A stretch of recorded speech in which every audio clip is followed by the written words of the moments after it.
So why would you want to swap out your, rubber OEM engine mounts for something a little bit more firm like polyurethane or even solid mount, which would be aluminum? Okay, so the thing about engine mounts is that the rubber ones, they're built for comfort, not speed.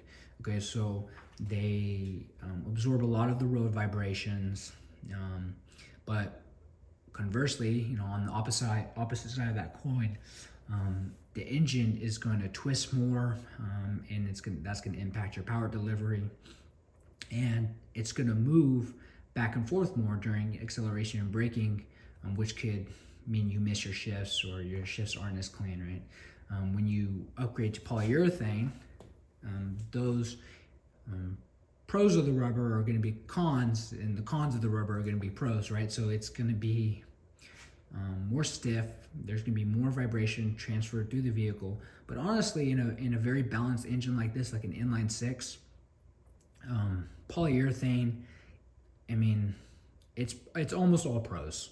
Okay, it's going to be maybe at when you're sitting at a stoplight, you're going to notice, but once the vehicle is moving, you're not even going to notice the difference in vibration. So, big pro in my opinion, right?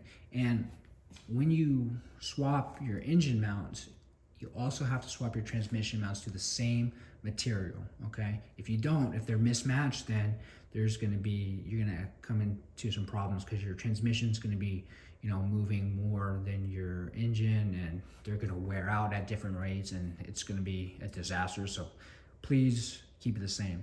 Okay, why would you want to do aluminum? Okay, in my opinion, the only reason you should do aluminum is if you're trailering your car to the track and using it for track use only, right? The roads, man, you use aluminum solid mount on the roads, dude. They're so terribly maintained in most areas, and also it's just like so uncomfortable. You're not going to get the benefits of an aluminum unless you're doing like you're racing for money on the street, then that makes sense, right? If you're using it for street, or you're trying to street racing to make money, or you're using it for the track, then aluminum makes sense, okay? But please don't do it to yourself, man. You're gonna be in your car, and it's gonna be just the same as sitting in the top drawer of your girlfriend's dresser, man. You're just gonna be shaking all over the brakes. Your fillers are gonna come out of your teeth, so it's gonna be a disaster. So moving on from that tangent on aluminum engine mounts, how to do it. Okay, so it's not necessary to get the vehicle on completely in the air like I have it on all four jacks, but I have the transmission out, so that's why mine's like this.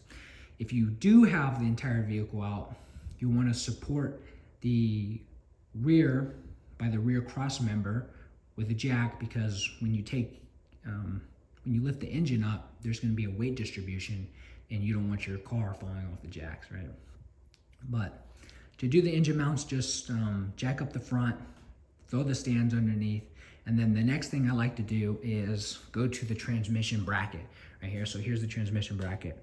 Get the bolt size is M8 by 1.25, and get longer ones. Get like 3.5, 4 inch long bolts, and take one at a time, thread in the longer ones, and support the transmission with your other hand, because it's not that heavy, and it's bolted to the engine, so you're not bearing the whole weight of it.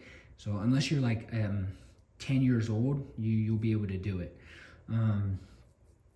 And doing that just helps take away the possibility for binding. It just lets things move easier.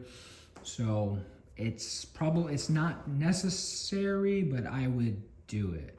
Okay, so once you've done all that, the next thing you want to do is get another jack with a block of wood and place it underneath your oil pan. Don't jack up the engine yet, please. Once you do that, we're gonna start getting after the mounts, okay?